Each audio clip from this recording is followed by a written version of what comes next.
Hi there. Hi, welcome to another Wheelingit Campground review. Where are we at? The Cape Cape Disappointment Disappointment. State Park, which is in Washington, right on the very southwestern tip of Washington, right across the way from Oregon. And it is another fabulous state park. We love it so much that we have actually volunteered here 3 years in a row, and we've been here 4 years in a row. And part of the reason we love it is it just has so much going on. It's a huge park. It has hiking trails. It has 2 lighthouses. It has a Lewis and Clark museum. It has a fort ruin, so you can go around and see all kinds of fort ruins. Yeah, Fort Clatsop. And that's on Oregon side. Oh, sorry. It has Don't listen to me. it has 2 beaches.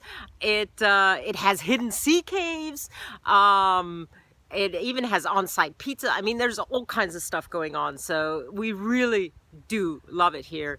And then, of course, there's the surrounding area, which is pretty cool too. Yeah, the surrounding area is one of my favorites. You're 11 miles from Astoria across the bridge, 5 miles from Long Beach. They're both very cool towns. Astoria is like a little mini San Francisco, a hilly town on the coast.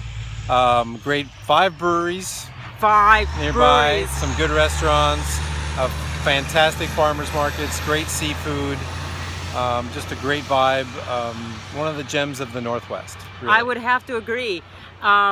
And there's just a couple things here because this is in a really cool location and it's a really cool state park. It tends to get really booked out in very summer. full. So you do want to book ahead if you decide to come here.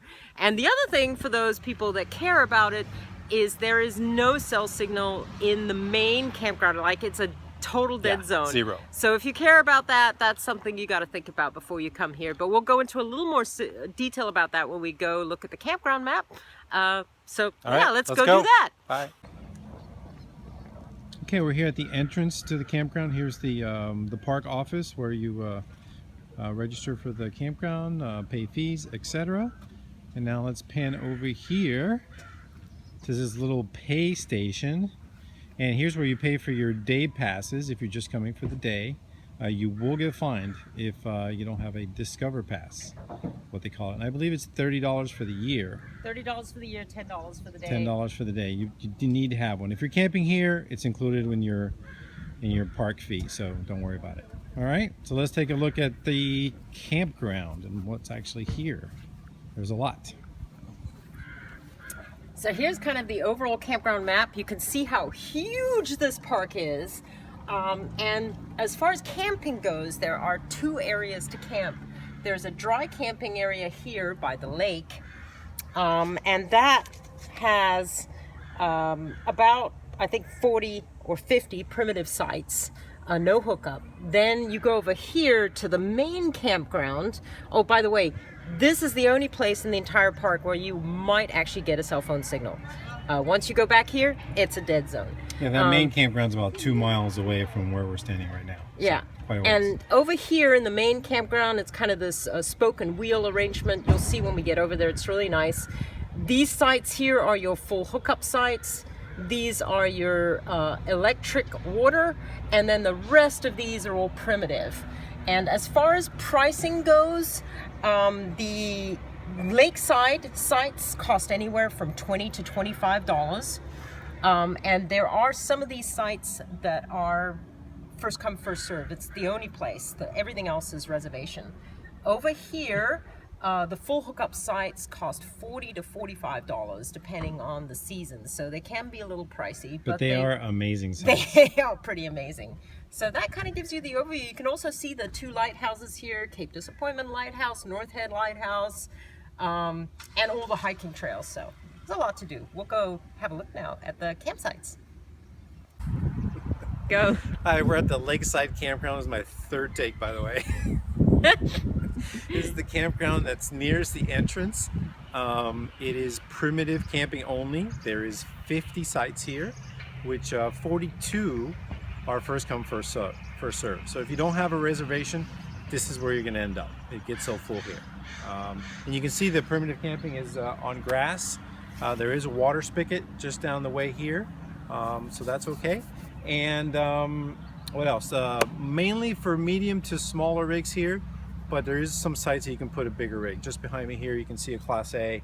That's about 38 feet, I think. So in these sites here where I'm standing, you could put any size motorhome here.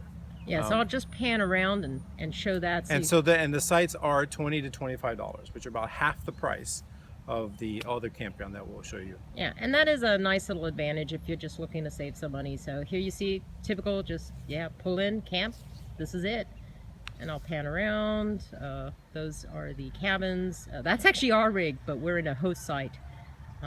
This is the primitive area. There you go.